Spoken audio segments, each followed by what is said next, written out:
Chers frères et sœurs, bénis de Dieu, loué soit Jésus-Christ à jamais.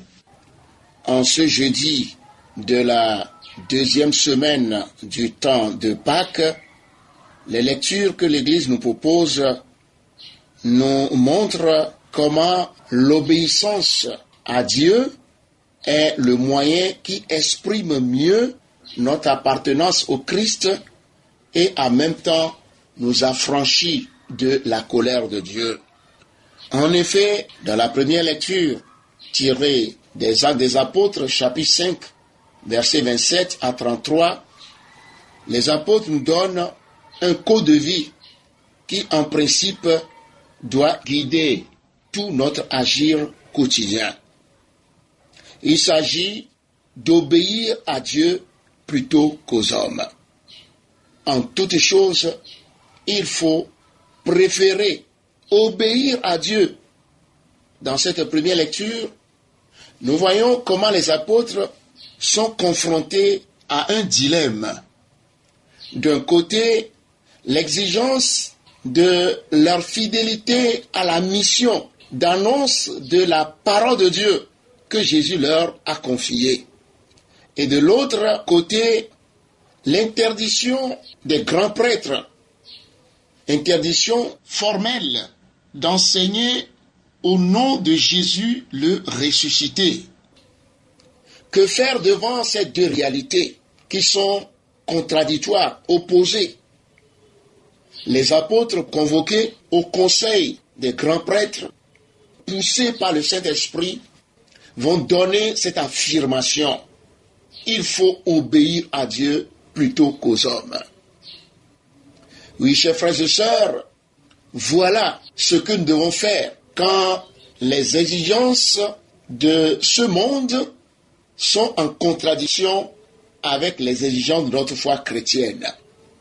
Ce que les apôtres sont en train de vivre, ce choix difficile, nous aussi, chaque jour, à chaque instant, nous sommes confrontés à des choix de ce genre.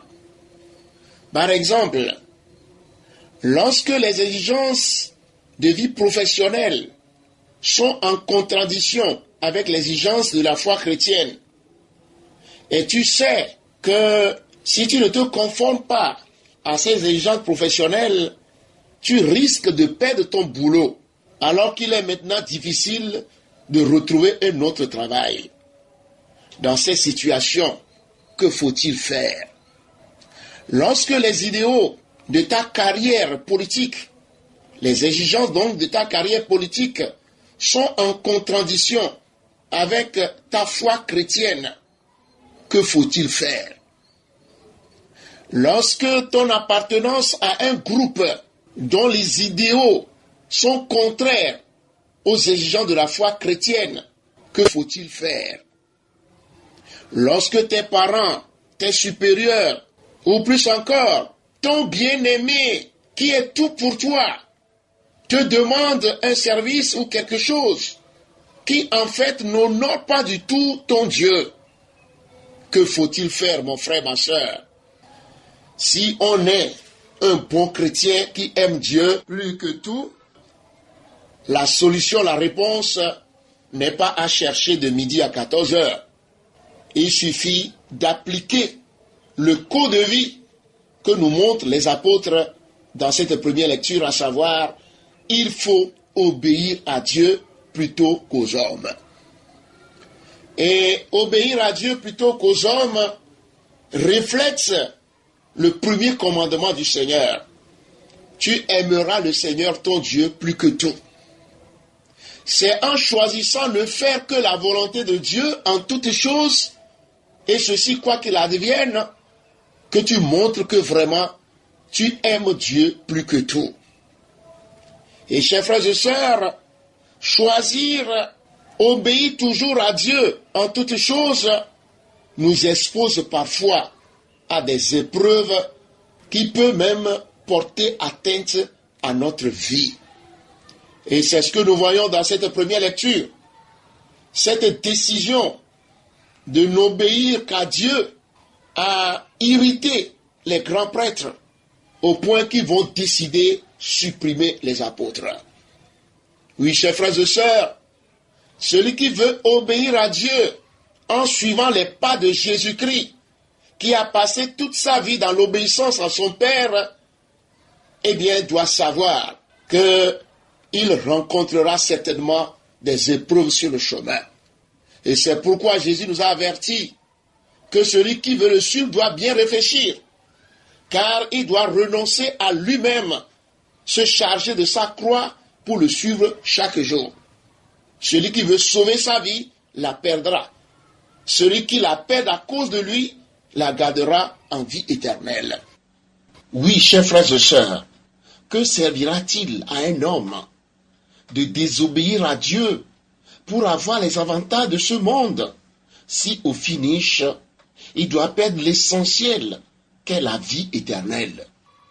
Et choisir ne faire que la volonté de Dieu en toutes choses, eh bien c'est aussi une manière de mourir à nous-mêmes et d'accepter de souffrir par amour pour Jésus-Christ, dont nous voulons faire la volonté en toutes choses. Et dans l'évangile de ce jour, Saint Jean, chapitre 3, verset 31 à 36, Jésus continue son entretien avec Nicodème en montrant que pour comprendre les mystères du royaume, il faut nécessairement naître de nouveau. Car celui qui est de la terre ne pense que des choses terrestres. C'est-à-dire, chers frères et sœurs, si nous ne nous engageons pas pour la vie dans l'Esprit Saint, nos réactions et nos pensées ne seront que charnelles, terrestres. Celui qui vit de l'Esprit, eh bien, respire ce qui vient de Dieu et est porté à accomplir les exigences du royaume. C'est pourquoi il est important, chers frères et sœurs, que nous vivions de l'Esprit Saint pour connaître ce qui plaît à Dieu et nous conformer en toutes choses à sa volonté. Nous devons laisser le Saint-Esprit nous transformer pour que nous ayons la pensée de Dieu, l'agir du Seigneur. Et c'est cela qui montrera que toute notre vie appartient au Seigneur. La deuxième chose, Jésus, le bien-aimé du Père, se montre à nous dans l'évangile de ce jour comme l'unique sauveur du monde. En dehors de lui, point de salut. Voici ce qu'il nous dit, que celui qui croit en lui a la vie éternelle. Et celui qui refuse de croire en lui n'a pas la vie. Et plus que ça, la colère de Dieu demeure sur lui. Chers frères et sœurs, cette affirmation de Jésus doit interpeller chacun de nous.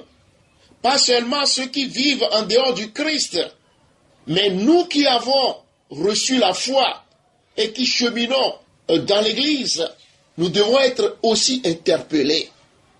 Car, chers frères et sœurs, on peut penser croire en Dieu et renier le Seigneur, refuser le Seigneur par notre manière de vivre.